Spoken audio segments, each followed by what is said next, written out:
पिण्डज प्रवरारूढा चण्डकोपास्त्रकैर्युता प्रसादं तनुते मह्यं चंद्रघंटेति विश्रुता। जो बाघ पर सवारी करती है और दुष्टों के लिए अत्यंत क्रोधित और रौद्र रूप धारण करने वाली है, किंतु अपने भक्तों पर कृपा दर्शाने वाली माँ चंद्रघंटा दुर्गा देवी मुझ पर अपनी कृपा बनाए रखें। आज नवरात्रि का तीसरा दिन और माँ दुर्गा के पूजनीय 9 स्वरूपों में से तृतीय महाशक्ति यानी माँ चंद्रघंटा का दिन, जिसके घंटे की ध्वनि से ही सभी दानव भयभीत हो जाते हैं। नवरात्रि के तीसरे दिन माँ चंद्रघंटा की उपासना की जाती है। जिस प्रकार एक राजा अपने महल तथा राज्य को सुरक्षित रखने के लिए उसके चारों ओर किला बंधवाता है, जिससे कि वो अपनी प्रजा को दुश्मनों से सुरक्षित रख सके, उसी प्रकार माँ दुर्गा की उपासना हमारे शत्रुओं से रक्षण हेतु अपनी छत्र छाया प्रदान करती है। अब अत्यंत आवश्यक बात ये है कि हम अपने शत्रुओं को बाहर में ढूंढते हैं, लेकिन हमारा सबसे बड़ा शत्रु हमारे भीतर छुपा हुआ है और वो है गर्व, ईर्ष्या, काम, क्रोध, लोभ, मोह आदि के रूप में। और यही आसुरी शक्ति है। यही आसुरी शक्ति हमारे इंद्रियों पर हावी हो जाती है।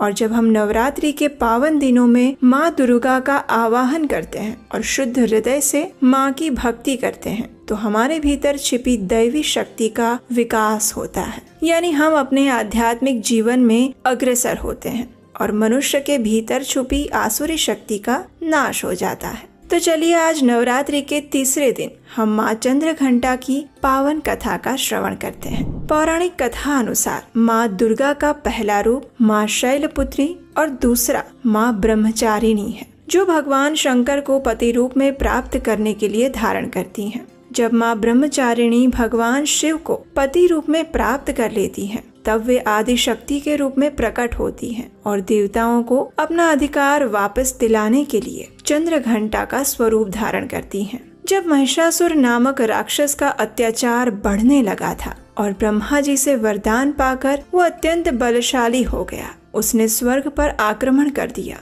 युद्ध में सभी देवताओं को हराकर उसने स्वर्ग छीन लिया और तब माँ दुर्गा ने देवी चंद्रघंटा का अवतार धारण किया। तो इस प्रकार माँ चंद्रघंटा की उत्पत्ति हुई। महिषासुर के अत्याचार से सभी देवता परेशान होकर भगवान ब्रह्मा, विष्णु और महेश के पास आए। भगवान श्री हरि विष्णु ने सुझाव दिया कि हम सभी के तेज पुंज से एक महाशक्तिशाली देवी प्रकट होगी और वही देवी दुष्ट महिषासुर का वध कर पाएंगी। तो इस प्रकार सभी की ऊर्जा और तेज पुंज के द्वारा एक देवी अवतरित हुई। उस देवी को भगवान शंकर ने अपना त्रिशूल, भगवान विष्णु ने अपना चक्र, इंद्र ने अपना घंटा, सूर्य ने अपना तेज, तलवार और सिंह प्रदान किया, जिससे माँ आदि शक्ति अत्यंत प्रचंड रूप में माँ चंद्रघंटा स्वरूप से प्रकट हुई और महिषासुर का वध करके उन्होंने देवताओं की रक्षा की।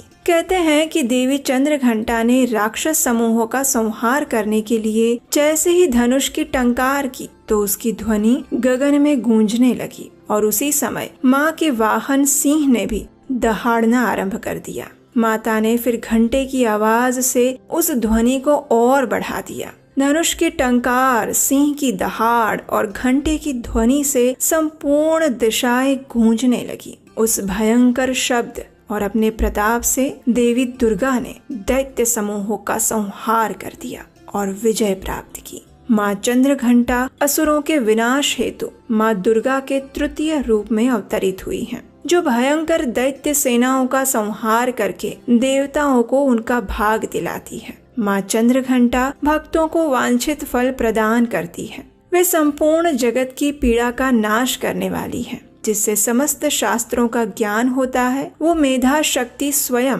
माँ दुर्गा है। माँ दुर्गा भव सागर से पार उतारने वाली देवी है। इनका मुख मंद मुस्कान से सुशोभित, निर्मल, पूर्ण चंद्रमा के बिंब का अनुकरण करने वाला और उत्तम स्वर्ण की मनोहर कांति से कमनीय है। जब देवी का वही मुख क्रोध से युक्त होने पर उदय काल के चंद्रमा की भांति लाल और तनी हुई भौं के कारण विकराल हो जाता है, तब माँ रौद्र स्वरूप में प्रकट होती है माँ का स्वरूप रौद्र के साथ सौम्य भी है। परमात्म स्वरूपा के प्रसन्न होने पर इस जगत का अभ्युदय होता है और क्रोध में भर जाने पर तत्काल ही कितने ही कुलों का सर्वनाश हो जाता है। उनकी उपासना से हम समस्त सांसारिक कष्टों से मुक्त होकर सहज ही परम पद के अधिकारी बन सकते हैं। इसलिए हमें निरंतर उनके पवित्र विग्रह को ध्यान में रखते हुए साधना की ओर अग्रसर होने का प्रयास करना चाहिए। उनकी आराधना इस लोक और परलोक दोनों के लिए परम कल्याणकारी